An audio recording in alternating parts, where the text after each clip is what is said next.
We all know like the brain is being supplied by various vasculature.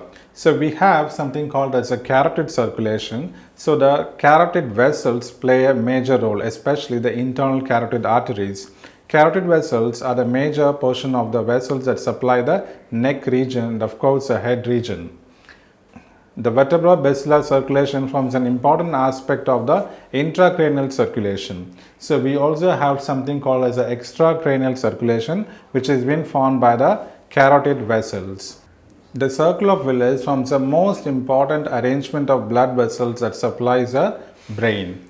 Now coming to the other aspects, we have the skull fracture. We have like a depressed fracture. Imagine a person has been hit with a hammer. Now what happens is the bones of the skull undergoes a kind of a depression. So this becomes a depressed fracture in which the segment can be found in a depressed fashion. So we also have like comminuted fracture and a compound fracture. In a comminuted fracture, you can find multiple pieces of this fractured bone, whereas in a compound fracture, it is a type of an open fracture of the skull.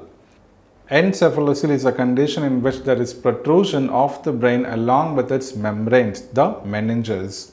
Septum Pellucidum is a thin triangle membrane that separates the two lateral ventricles, or of course, it separates the cerebral hemispheres.